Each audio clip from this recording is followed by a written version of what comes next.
अपने आप की सुध नहीं है कि हम क्यों आए हैं, किस लिए आए हैं, क्या करने आए हैं, हमारे जीवन का उद्देश्य क्यों है, इस बात को आदमी भूल चुका है। इसलिए साहब कह रहे हैं तू आत्म कल्याण का काम करने आया है और तू इस बात को बिल्कुल भूल गया। तेरी सुध बुध कहाँ है राई, मन तू क्यों भूला रे भाई। प्राणी पदार्थों को संजोने में, संवारने में, इन्हीं की चिंता और फिक्र में आदमी का पूरा जीवन बर्बाद हो रहा है। इनकी जरूरत है, ऐसा नहीं है कि इनकी जरूरत नहीं है, लेकिन कितनी जरूरत है इसकी मात्रा का ध्यान हमें रखने की आवश्यकता है। तो साहिब कह रहे मन तू क्यों भूला रे भाई, मन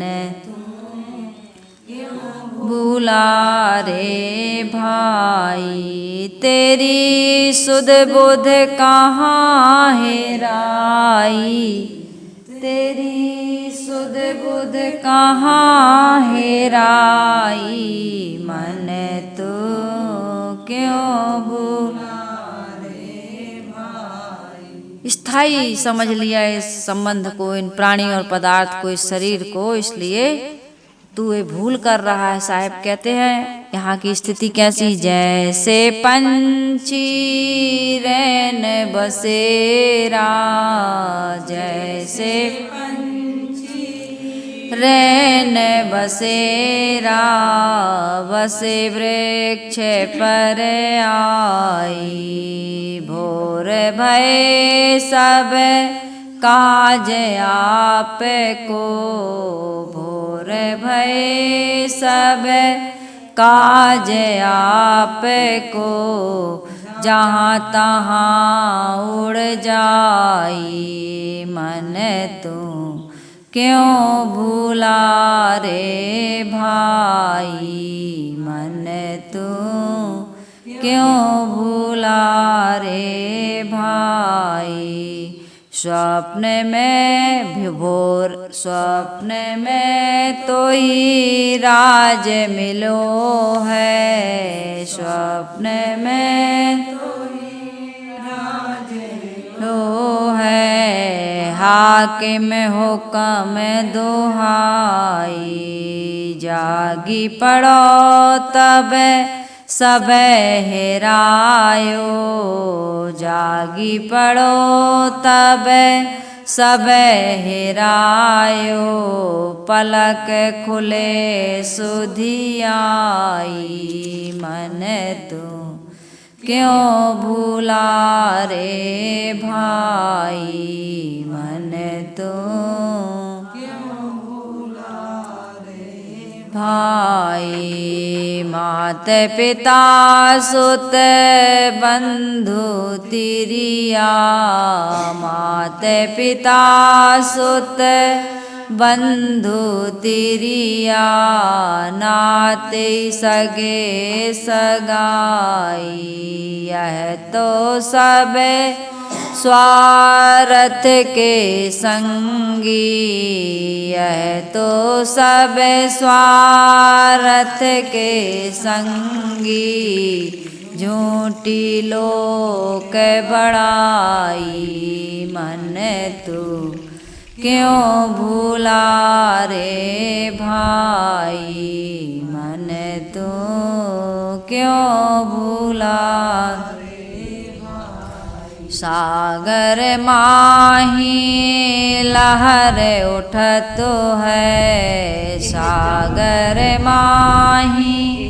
लहरी उठत है, गिनती गिनी न जाई, कहत कबीर सुनो भाई साधो, कहत कबीर सुनो भाई साधो, दरिया लहर समाई, मन तू क्यों भूला रे भाई, मन तू क्यों भूला रे भाई। तेरी सुध बुध कहाँ हेराई, तेरी सुध बुध कहाँ हेराई, मन तू क्यों भूला रे भाई, मन तू क्यों भूला रे भाई। सदगुरु कबीर साहिब जी अपने मन से बात कर रहे हैं। मन, हे भाई तू कहाँ भूल गया, तेरी सुध बुध कहाँ हेरा गई। भूलने का अर्थ क्या है? अपने आप को भूल गए हम, अपने उद्देश्य को भूल गए हम। जिस कार्य के लिए संसार में आए थे उस कार्य को करना भूल गए हम। और भुलाने वाले और भूलने वाले संसार में बहुत सारे लोग हैं। जागने वाले और जगाने वाले संसार में बहुत बिरले बिरले हैं, कुछ लोग हैं। इसलिए भूलने की संभावना बहुत ज्यादा है, क्योंकि दिन भर कहना चाहिए जीवन का बहुत सारा समय हम भूलने में लगा रहे हैं। सत्संग थोड़े समय करते हैं, स्वाध्याय थोड़े समय करते हैं, ध्यान चिंतन थोड़े समय करते हैं, आत्मचिंतन थोड़े समय करते हैं, और बाकी समय हम क्या करते हैं? व्यवहार करते हैं। और व्यवहार में भूलने की पूरी संभावना है। इसलिए साहब कह रहे तेरी सुध बुध कहाँ हेराई। साहब कहते जैसे पंछी रैन बसेरा, बसे वृक्ष पर आई, भोर भय सब काज आप को, जहाँ तहाँ उड़ जाई, मन तू। साहब कह रहे हैं जैसे सराय, मुसाफिर खाना, उसमें आकर के कोई व्यक्ति रहे, रात रुके, और वो रात में ही ये सपना देखने लगे कि इस घर में यहाँ मरम्मत करना है, यहाँ रिपेयरिंग करना है, यहाँ ये चीज़ सजाना है, यहाँ ये चीज़ लाना है, ये करना है, वो करना है। उस मुसाफिर खाने को क्या समझ ले? अपना घर। और रात भर वो सपने बुने, और सुबह उसका मालिक आ जाए कि भाई रात में रह ले, अब जाओ। तो कहेगा वाह, इन दीवारों को हम सजाएंगे, यहाँ रंग पेंट करेंगे, यहाँ पर ये सामान ला के रखेंगे, यहीं रहेंगे हम। तो क्या वो मालिक आपको रहने देगा? मकान का मालिक रहने देगा?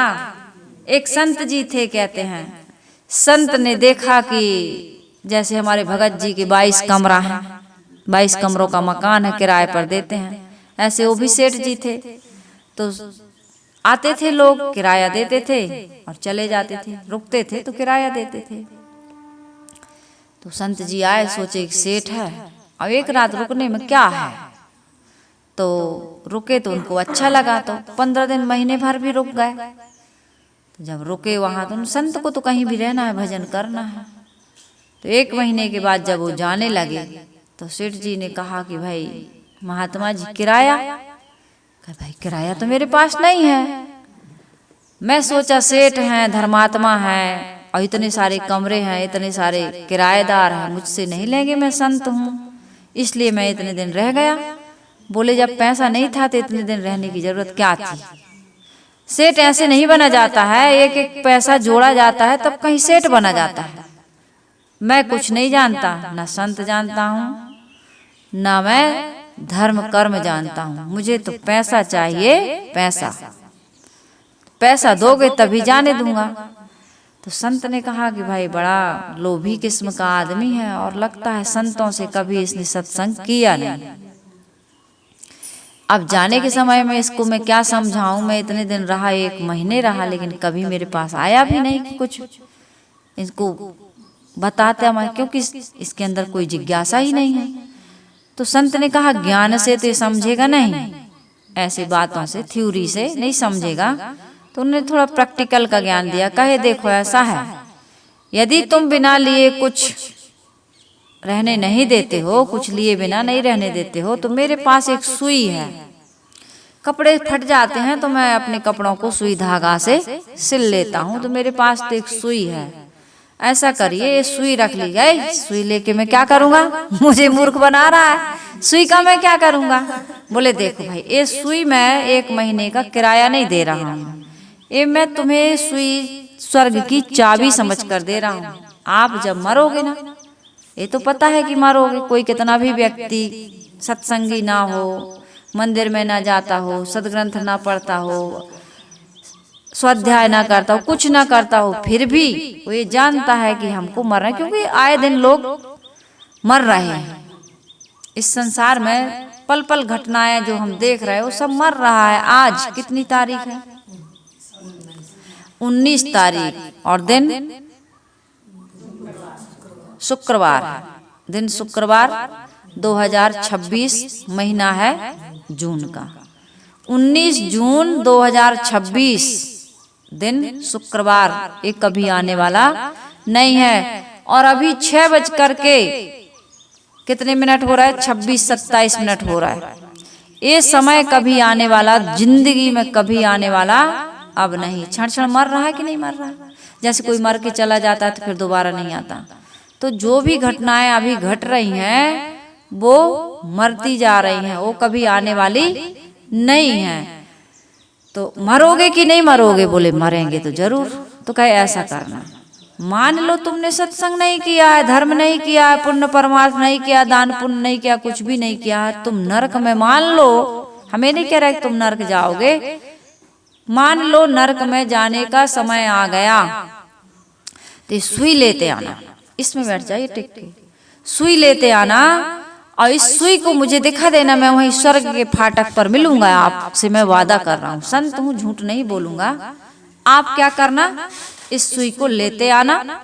मैं यदि नरक में जाने का भी तुम्हारा नंबर लगेगा तो मैं तुम्हें स्वर्ग में प्रवेश, ये 1 महीने के बदले में जो मैं रहा हूँ किराए के बदले में, तुम्हें स्वर्ग में प्रवेश करा दूंगा।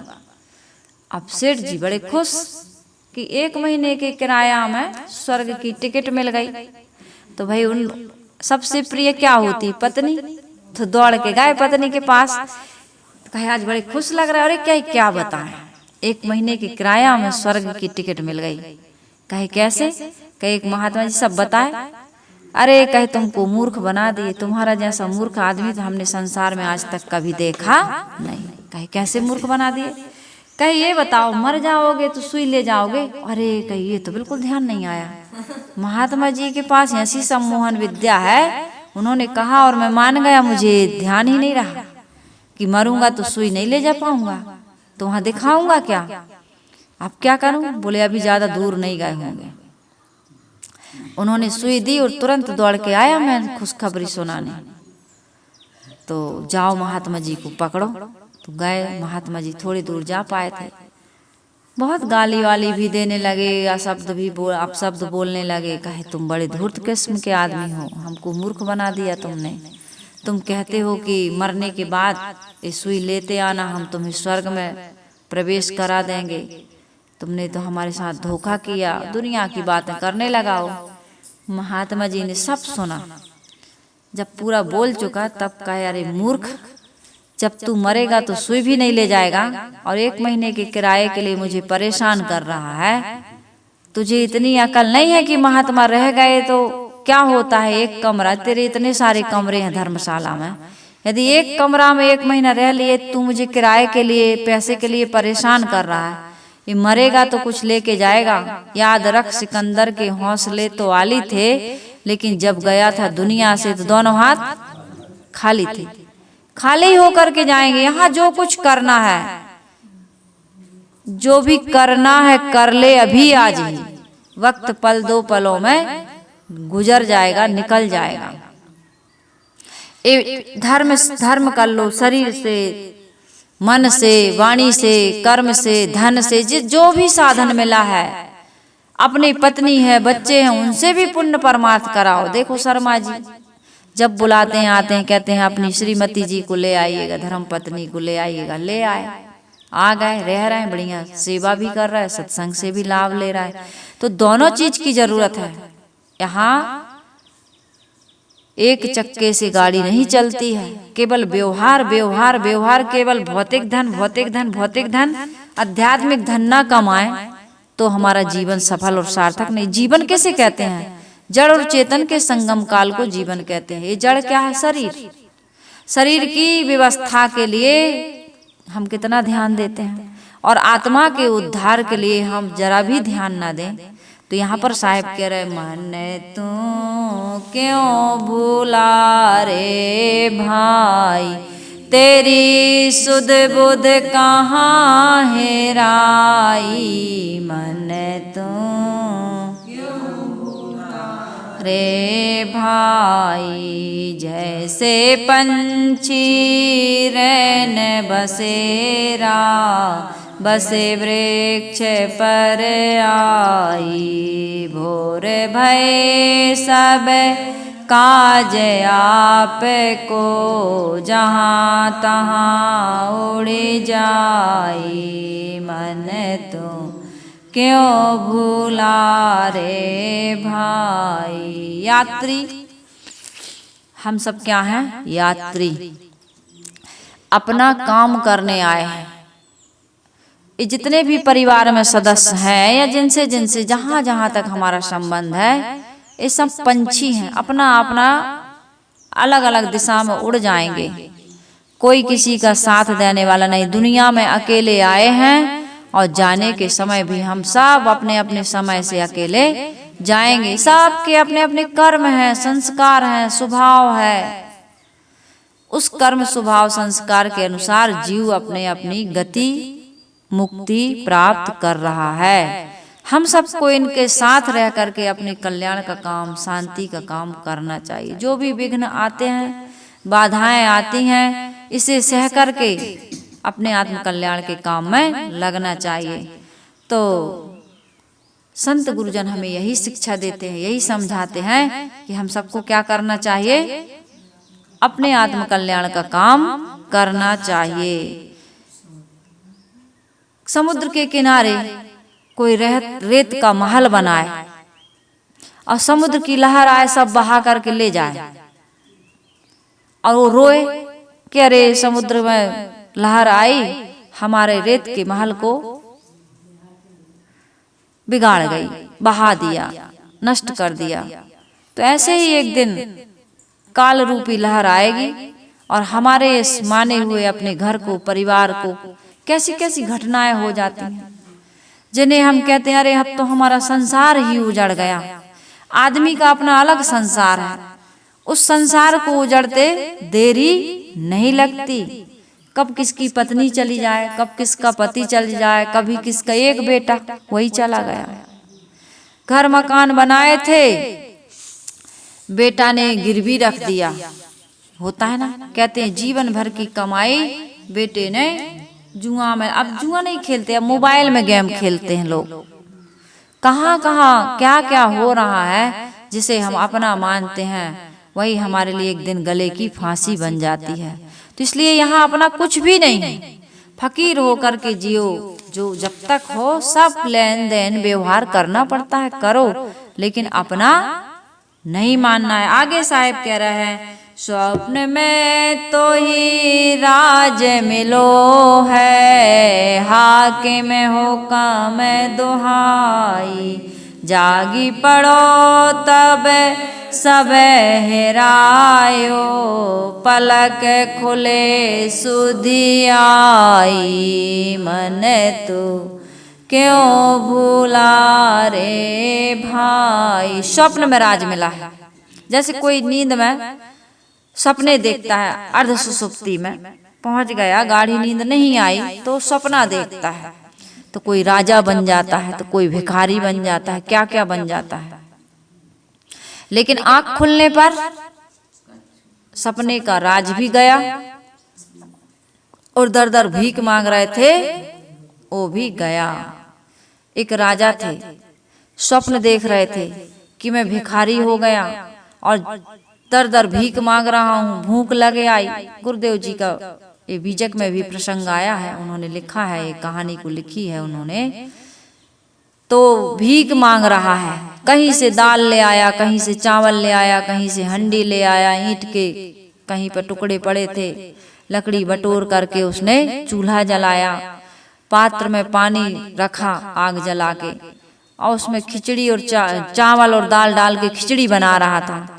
गरम थी, पत्तल कहीं से, जब तक खिचड़ी पक रही थी तब तक पत्ता ले आया, उसकी पत्तल बनाया। अब खाना है तो कुछ तो उपाय करना पड़ेगा आदमी को।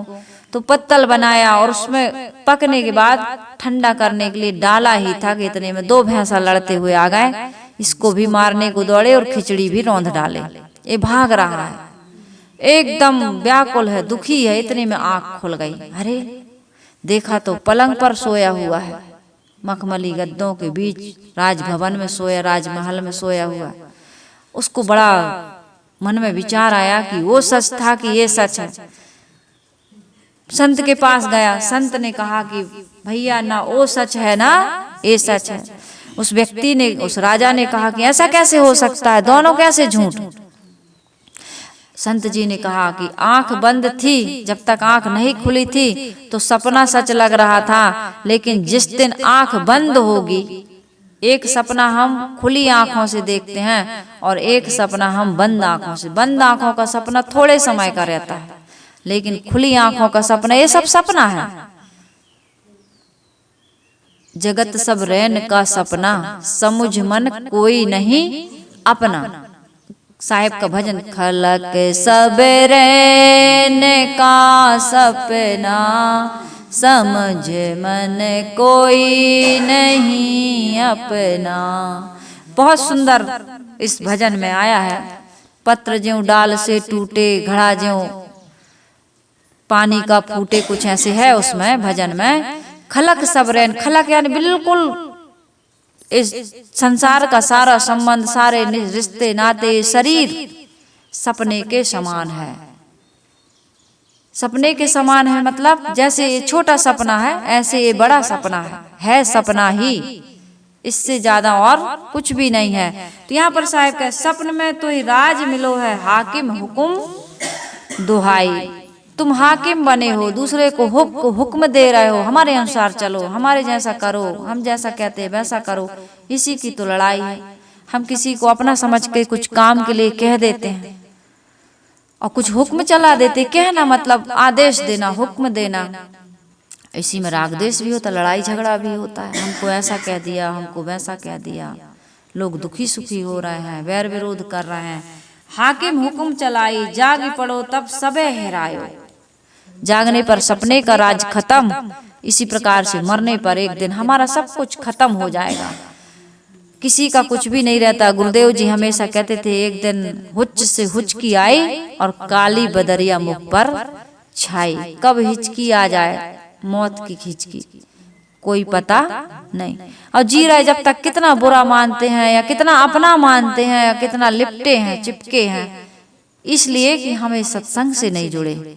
संत गुरु की वाणी को हम सुनते हैं, सुनने में बहुत अंतर है। सुन लिए, अनेक प्रकार से लोग सुन रहे। कोई दुखी है, परेशान है तो सुन लिए, किसी का टाइम पास नहीं हो रहा है तो सुन लिए, किसी को नींद नहीं आ रही तो सुन लिए, कई कारण से। लेकिन आत्म कल्याण के लिए, जागृत हो करके आत्म स्थिति को प्राप्त करने के लिए, मोक्ष और निर्वाण के लिए कोई कोई सुनता है और कोई कोई जीवन में इन बातों को धारण कर पाता है। इसलिए हमें स्वप्न में मिली हुई संपत्ति का, धन का, इस शरीर का किसी प्रकार का ना घमंड करना चाहिए, जिसे कहते हैं अहंता, और ना मोह करना चाहिए, जिसको कहते हैं ममता। अहंता ममता को त्याग करके, विनम्र होकर के, सरल होकर के, निष्कपट होकर के, सबके साथ सुंदर व्यवहार करते हुए, सबका सह करके आत्म कल्याण का काम करना चाहिए। तो इसलिए इस संसार से, शरीर से, संबंध से मोह करना चाहिए, लेकिन करते हो कि नहीं? करते हैं। यही हमारे दुख का कारण है। हम जानते हैं लेकिन मानते नहीं। संत गुरुजन समझा रहा है। एक पिता ने समझाया अपने बेटे को, बेटा इधर आओ। कहे क्या है पिताजी? कहे जीवन की बहुत सुंदर शिक्षा दे रहा हूँ, सार दे रहा हूँ, जीवन के अनुभव का रस दे रहा हूँ, सुनोगे? कहे जरूर सुनेंगे। कहे बेटा मेरे जीवन का अनुभव यही है कि पहली गलती है शादी और दूसरी गलती है संतान। ये 2 गलतियां कभी मत करना। यहीं से हमारे संसार का विस्तार होता है। फिर ये विस्तार ऐसा होता है कि उगलत नीलत पीर घनेरी, भई गति सांप छछूंदर केरी। अब हमने तो बना लिया संसार, इसलिए हमको समझ में आया। हम भुक्त भोगी हैं, अनुभव कर चुके हैं। तुम ये गलती मत करना। कहे ठीक है पिताजी। कहे समझ में आ गया? कहे समझ में आ गया। क्या समझ में आया? बोले पिताजी ने टेस्ट लिया, क्या समझ में आया? कहे यही समझ में आया कि पहली गलती शादी है और दूसरी गलती संतान। तो कहे क्या करोगे? कहे अपने बच्चे को भी यही सिखाऊंगा। ये करेंगे हम नहीं करेंगे अपने बच्चे। तो फिर क्या समझ में आया? जब पहली गलती भी कर लिए, दूसरी गलती भी कर लिए, तो फिर बच्चे को क्या सिखाओगे? ऐसे ही संसार चल रहा है, पूरा संसार ऐसे ही चल रहा है। खुद गलतियां करते हैं, खुद जीवन में सुधार नहीं, खुद शराब पी रहे हैं और बेटा कहते देखो बेटा तंबाकू, बीड़ी, शराब, सिगरेट इनसे दूर रहना। तो बेटे को समझ में नहीं आता। वो ये नहीं समझ पाता कि पिताजी ने करके देख लिया और हमें समझा रहे हैं तो कुछ तो सार होगा। विश्वास नहीं होता, प्रयोग करके देखता। हर चीज प्रयोग करके देखने, कुछ समझ में भी आना चाहिए। तो यहाँ पर साहब कह रहे हैं कि यदि परिवार में रहना पड़ रहा है तो परिवार क्या है? एक नाव की तरह, नौका की तरह इसका उपयोग करिए आप। जो भी संबंध, नाते, रिश्ते मिले, मंदिर मिला, आश्रम मिला, ये क्या है? हमारे संसार सागर से तरने के लिए एक नौका, एक साधन है। पुत्र परिवार बुरे नहीं है। हम लोग आश्रम में रहते हैं, आप लोग घर में रहते हैं। हम लोग शिष्य और गुरु की परंपरा निभाते हैं, गुरु भाई गुरु बहन। आप लोग भाई बहन, माता पिता, पति पत्नी, इनका संबंध निभाते हैं, इसमें रहते हैं। लेकिन दोनों सावधान ना हो तो दोनों डूबेंगे। नाव चाहे किसी भी प्रकार की हो, वो केवल नदी को पार कराती है। लेकिन उस नदी को हम, उस नाव को हम समझ लें कि ये हमको तारने वाली, तो इसको हम सिर पर लेकर के चलें, तो क्या ये समझदारी है?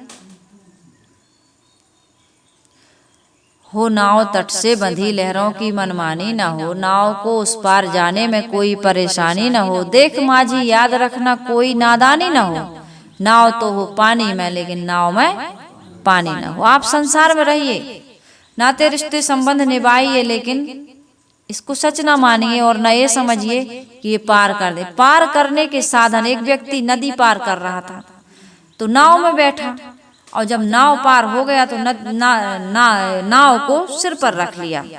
लोगों ने कहा भाई इस नाव को सिर पर क्यों? अरे कहीं इसी ने तो मुझे पार किया है, यदि ये ना होती तो मैं पार कैसे जाता? लोगों ने कहा ये पार होने के लिए, सिर पर रखने के लिए नहीं है। नदी का काम है नाव का काम है नदी पार कराना। इसको सिर पर रखने से कोई लाभ नहीं होता है, ये तो बेवकूफी है। तो इसी प्रकार से संसार के सारे नाते रिश्ते, जितने भी संबंध हैं, क्या है? ये तरने के साधन है, डूबने के नहीं। हम तरने के साधन को डूबने का साधन बना रहे हैं। वो विस्फोटक पदार्थ बनाया था ना उसने, जिससे पहाड़ को फोड़ा जाता था, रास्ता बनाया जाता है। उसका क्या नाम था? मौत का सौदागर जिसको कहा गया है। तो उसने बनाया कि भाई पत्थरों को तोड़ा जाएगा और पहाड़ों को नष्ट, ब्लास्ट किया जाएगा, वहां से रास्ता निकलेगा। तो उसने वो बनाया, क्या कहते हैं उसका नाम नहीं आ रहा है, विस्फोटक पदार्थ बनाया। तो उसको खरीद कर लोगों को मारने के में प्रयोग किया गया उसको। तो पेपर में छपा कि मौत का सौदागर, उसका नाम नहीं आ रहा मुझे अभी, उस व्यक्ति का नाम छपा कि ये मौत का सौदागर, उसके नाम के पीछे लिखा मौत का सौदागर। उसको बहुत दुख हुआ। तो ऐसे दुरुपयोग होता है।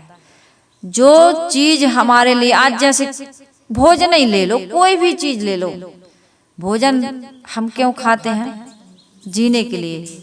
लेकिन आदमी खाने के लिए नहीं जी रहा है, खाने के लिए जी रहा, जीने के लिए नहीं खाता, वो खाने के लिए जी रहा। तो वो हमारे लिए, जब हम असंयमित खाएंगे तो क्या होगा? वही भोजन हमारे लिए जहर बन जाएगा। बन जाता नहीं, खा खा के आदमी कितने बीमार। आज गुरुदेव जी कहते थे भूख के कारण आदमी बीमार नहीं पड़ता, खाने के कारण बीमार पड़ता है, खाने में संयम नहीं बरत रहा। तो इसी प्रकार से यहाँ पर पुत्र परिवार धन संपत्ति ये हमें नहीं बांधते, इसके प्रति गलत प्रकार से हम मोह ममता और आसक्ति बनाते हैं, वो हमारे लिए बंधन का कारण बन जाता है। तो साहब कहते माते पिता सुत बंधु तिरिया, माते पिता सुत बंधु तिरिया, नाती सगे सगाई, यह सब तो स्वार्थ के संगी, झूठी लोक बड़ाई, मन तू क्यों भूला रे भाई। साहिब क्या कह रहे हैं? माता पिता सुत बंधु तिरिया पत्नी नाती सगे संबंधी, यह सब क्या है? ये जानो ये कैसे हैं? ये सारे नाते रिश्ते संबंध कैसे? स्वार्थ के। सुर नर मुनि सब की यह रीति, स्वार्थ लाग करें सब प्रीति। यदि स्वार्थ न हो तो संबंध नहीं निभा सकते। संबंध कब टूट जाएगा? कब आपके परिवार के लोग आपसे नाता तोड़ देंगे, ये आपको उस समय पता चलेगा। अरे स्वार्थ बीच बीच में पता चलता रहता है, बीच बीच अरे सही क्या देख लो हमने सब स्वार्थ के साथ हैं। तो ये बीच बीच में जो समझ में आता है, ये हर समय याद रहना चाहिए कि सभी लोग स्वार्थ के साथी हैं। जब सुर नर मुनि सबकी यह रीति है तो हम कोई उससे अलग है क्या? हमें भी तो स्वार्थ है।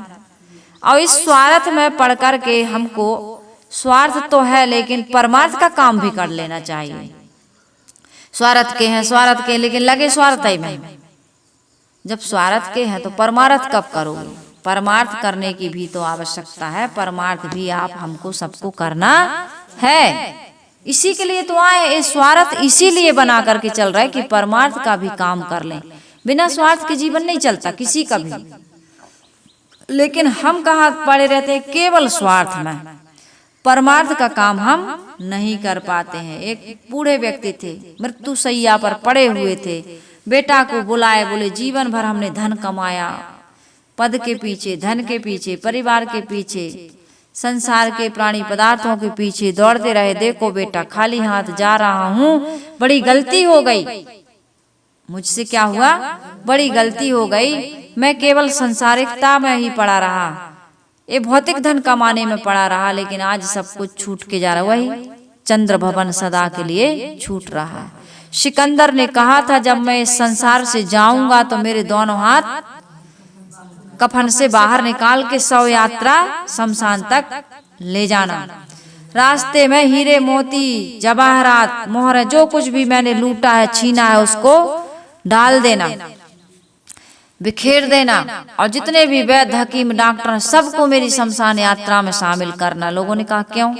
कहीं ये पता चले लोगों को कि जब आदमी आता है तो मुट्ठी बांध के आता है, मतलब वो कुछ भी आत्म कल्याण का काम भी कर सकता है। उसके पास मुट्ठी मतलब लाख बंद मुट्ठी लाख की, उसकी बंद मुट्ठी से संदेश है कि ये जीवन में आत्म कल्याण का काम भी कर सकता है, धन भी कमा सकता है, पद भी जो चाहे वो कमा सकता है। पता नहीं क्या क्या कमा सकता है, क्या क्या कर कुछ भी कर सकता है। बंद मुट्ठी लाख की और खुल गई तो खाक की। जब जाता है तो खुले हाथ जाता है, खाली हाथ जाता है। तो लोगों को ये पता चले कि जीवन रहते रहते पुण्य परमार्थ का काम कर लेना, कुछ भलाई परोपकार का काम कर लेना, देशभक्ति का काम कर लेना, परमार्थ का काम कर लेना, समाज सुधार का काम कर लेना, आत्म कल्याण का काम। सबसे पहले तो जीवन सुधार करो, आत्म कल्याण करो, अपने आप को बंधनों से मुक्त करो, तब इस संसार की कल्याण या उसकी भलाई की चिंता करो। खुद ही बह के फिर रहे हो, खुद के तनो वतन की होश नहीं, न खाने में, न बोलने में, न किसी चीज में संयम नहीं, न त्याग है, न वैराग है। लगे हैं संसार के उद्धार, बेटा का बना दें, बहू का बना दें, इसका बना दें। खुद के जीवन को नहीं बनाए, अपने जीवन को नहीं बनाए और परिवार के जीवन को बनाने में लगे। ये ना हानि हो जाए, ये ना नुकसान, अपने जीवन का नुकसान हो रहा, अपने आत्म कल्याण सुख शांति का काम नहीं कर पा रहे, इसकी चिंता नहीं है। दूसरे का बनाने में लगे। क्या बना पाओगे जब अपना ही जीवन नहीं बना।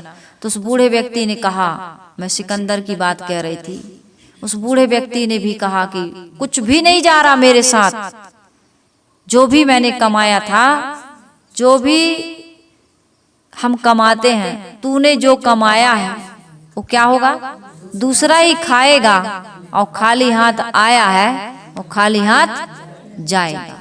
तो मैं तो खाली हाथ जा रहा हूँ, आया तो मुट्ठी बांध के था, लेकिन खाली हाथ जा रहा हूँ। बेटा तुम सावधान रहना, तुम संसारिकता में इतने ना उलझ जाना कि अपने आत्म कल्याण का काम, अपने जीवन में सुख शांति का काम ना कर पाओ। और सुख शांति आत्म कल्याण कैसे मिलेगा, त्याग वैराग्य से। त्याग वैराग्य कैसे मिलेगा, विवेक विचार से। विवेक विचार कैसे मिलेगा, गुरु भक्ति से। और गुरु भक्ति हमारे जीवन में यदि नहीं आई तो ये जिस काम के लिए हम आए हैं, भाई देखो आपको वकील बनना है, वकालत सीखना है, वकील बनना है, तो किससे मिलोगे, कोई सीनियर वकील से मिलोगे। डॉक्टर बनना है, मास्टर बनना है, जो भी बनना है, जो भी जीवन में प्राप्त करना, उस जानकार व्यक्ति से, वो जो उसका जानकार व्यक्ति, उसी से तो मिलोगे। तो यहाँ तुम्हें मुक्ति चाहिए, भक्ति चाहिए, तो किससे मिलोगे, जो भक्ति कर रहे हैं, जो मुक्ति का काम कर रहे हैं, उनसे मिलोगे, तब आपको मिलेगा। तो यहाँ पर उस बूढ़े व्यक्ति ने समझाया कि क्या होने वाला है, जीवन का अंत आने वाला, मेरा आ गया, एक दिन तुम्हारा भी आएगा, तो तुम आत्म कल्याण का काम भी कर लेना।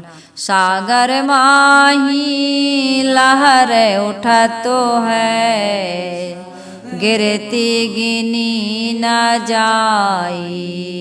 सागर माही लहर उठत, गिनती गिनी न जाई। कहत कबीर सुनो भाई साधो, दरिया लहर समाई।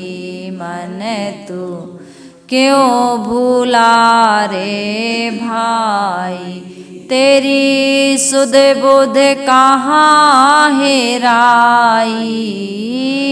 तेरी सुध बुध कहाँ हेराई, मन तू क्यों भूला रे भाई। साहिब कह रहे हैं, सागर माही लहर उठत है, समुद्र में लहरें उठती हैं। समुद्र में लहर का उठना जन्म लेना, ऐसा हम समझ सकते हैं। समुद्र में लहर उठना, श्यामा देवी, समुद्र में लहर उठना जन्म लेना। लहर उठी मतलब हमारा जन्म हो गया, और लहर का उठना जन्म हो गया। ऊपर जब उठी तो क्या हुआ, जवानी आ गई। लहर बनी, जन्म हुआ, लहर ऊपर उठी, जवानी आ गई। लहर का गिरना, बुढ़ापा आ गया, और समुद्र में समा जाना जीवन का समापन हो गया। हमारे जीवन में भी समुद्र से हम शिक्षा ले सकते हैं कि समुद्र में लहरें उठती हैं, ऊपर उठती हैं, फिर वो नीचे गिरती हैं और समुद्र में ही समा जाती हैं। इसी प्रकार से हमारा भी जीवन एक दिन ऐसा ही हो जाएगा। जन्म हुआ, लहर उठी, और यौवन आया, लहर ऊंची हो गई, जवानी आ गई, और लहर नीचे गिरी, बुढ़ापा आ गया, और समा गई, मतलब जीवन समाप्त हो गया। तो इसके साथ में हमें क्या करना है, सागर माही लहर उठत है, गिनती गिनी न जाई। कितना बार हम जन्म ले चुके, इसकी कोई गणना नहीं है। महात्मा बुद्ध कहते हैं, आदमी सत्संग के अभाव में, आत्म कल्याण के अभाव में, मोक्ष और निर्वाण के अभाव में कितनी बार जन्म लिया और कितना रोया, कितना दुख उठाया। कहते हैं आदमी के रोने से समुद्र, 7 समुद्र बन गए। ये जो जितने भी समुद्र दिख रहा है, ये आदमी के आंसू हैं, इसलिए खारा पानी है। कहने का मतलब, समझाने का ढंग, संतों ने इसीलिए समझाया कि कितना रो रहा है, क्षण क्षण हर पल हम रो रहा है। अंदर में कुछ ऐसा मचा हुआ है, घमासान युद्ध, कि हर समय पत्नी ऐसी, ऐसा किया, वैसा किया, पति ऐसा, देखो तो इनके लिए हमने माता पिता छोड़ दिए, घर छोड़ दिया, परिवार छोड़ दिया, दिन रात हम क्या क्या नहीं किया, मर गए, मर गए, मर गए, मर गए, फोकट में हम लोग रो रहे हैं। रोते सबको रोना पड़ता है। संयमित नहीं रहोगे, समझदारी से जीवन नहीं जियोगे तो सबको रोना। कितना भी समझदारी से जीवन जियो, ये भी है, कितनी भी समझदारी से जीवन जियो, जब व्यवहार में हम उतरते हैं तो अपने द्वारा या सामने वाले के द्वारा कुछ ऐसा व्यवहार हो जाता है जिससे हमारे मन में, तुम्हारे मन में खटास आती ही है। इसको कोई रोक नहीं पाता है। ये बड़े बड़े महापुरुषों के साथ होता है। बड़े बड़े महापुरुषों को भी कहने से नहीं छोड़ा गया और बड़े बड़े महापुरुषों ने भी कुछ कहा। समाज की स्थिति को देख करके महापुरुष भी कह देते हैं और उसी में फिर क्या बनता है, आंसू निकलने वाली स्थितियां बन जाती हैं। रोना पड़ता है, महापुरुषों को भी रोना पड़ता है। अब सामने से तुम गलती कर रहे हो, तुम्हें समझा रहे हैं, तुम नहीं मान रहे हो, तुम्हारी इज्जत उनकी कौड़ी में, उनकी नजरों में 2 कौड़ी की है, तुम अपराध करते जा रहे हो, तुम नाना प्रकार के नशा, दुर्व्यसन, गंदी आदतों में पड़े हुए हो। संत से जुड़े तो हो, 1-2 कार्य संत के कर रहे हो, जैसे सेवा कर रहे हो, भक्ति कर रहे हो, लेकिन जीवन में, आचरण में सुधार नहीं कर रहा है, तो क्या संतों के प्रिय हो सकते हो तुम? नहीं हो सकते हो। सेवा ही नहीं चाहिए उनको, उनको केवल पैसा नहीं चाहिए, उनको केवल भौतिक सुख सुविधाएं नहीं चाहिए। संत का स्वभाव होता है कि तुम्हारा जीवन निर्मल होना चाहिए, पवित्र होना चाहिए, रहनी और आचरण शुद्ध होना चाहिए। तब संत प्रसन्न होते हैं कि नहीं, आदमी ने जीवन में परिवर्तन किया है, तब वो खुश होते हैं। आप उनकी सेवा बस करते हैं, उन्हें भोजन देते हैं, कपड़े देते हैं, पैसा देते हैं, वो तो समाज को ही लौटा रहा है। कहीं अलग से उनका कोई VIP खर्च थोड़ी है कि वो चाय पीते हैं, कि गाड़ी में घूमते हैं, कि गहने पहनते हैं, कि बड़े अलग प्रकार का भोजन करते हैं, तुमको अलग कराते। क्या कर रहा है वो अलग? जैसे तुमको दे रहा है वैसे उनके लिए जीवन में है। कुछ भी उनका अलग नहीं, कोई सुख सुविधा नहीं भोग रहा है, बल्कि तुम्हारे देने से उनके सिर पर और भार आ गया है। उस भार को रिटर्न में कितना अपना परिश्रम लगाकर, अपना पैसा लगाकर वो समाज को लौटा रहे, तो तुम क्या एहसानदारी जता रहे हो उन पर? और इसी बात पर लेकर के कभी कहना और सुनना भी हो जाता है। खुद भी रोते हो, संतों को भी रुलाते हो, ये पाप करते हो कि नहीं करते हो? तो इस प्रकार से जीवन को सुंदर बनाओ। साहिब कहते हैं, कहीं कबीर सुनो भाई साधु दरिया लहर समानी। एक दिन मर जाओगे, हम और आप इसी संसार में समा जाएंगे। जिन तत्वों से लेकर के शरीर बना है, तत्व उन्हीं तत्वों में समा जाएंगे। तुम कहाँ जाओगे? तत्व तो अपने तत्वों में मिल जाएंगे, तुम कहाँ जाओगे? तुम किस में मिलोगे? क्योंकि तुम्हें किसी से मिलना नहीं है। सतगुरु कबीर साहिब जी कहते हैं कि ये जीव किसी से मिलता नहीं है, ये अधूरा नहीं है, अपने आप में पूर्ण है, लेकिन तुम नहीं समझ पाए इसलिए भटक रहे हो। तुम्हें किसी से मिलना नहीं है, तुम्हें किसी में समाना नहीं है, अपने आप में ठहरना है।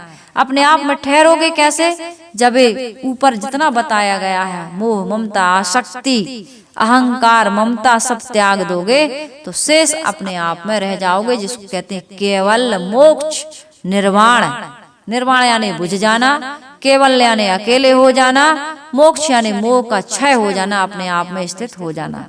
यही जीवन का उद्देश्य होना चाहिए। इसी के लिए ये सदगुरु कबीर साहिब जी के विचार जन जन तक पहुंचाने का कबीर आश्रम देवरी ने बीड़ा उठाया है कि हमारे उद्धार के साथ जो गुरु ने हमें दिया है उसका ब्याज सहित यदि मैं समाज को कुछ दे सकूं तो मेरा जीवन सफल और सार्थक हो जाए। तो इसी उद्देश्य को लेकर के कबीर आश्रम देवरी चैनल आप सबकी सेवा में रोज सदगुरु कबीर साहिब जी के विचार रखता है। आइए हम वाणी को विराम दें। सभी के उद्धार की और कल्याण की कामना करते हुए हम सभी लोग गुरुदेव जी के चरणों में वंदना कर लें। वंदन है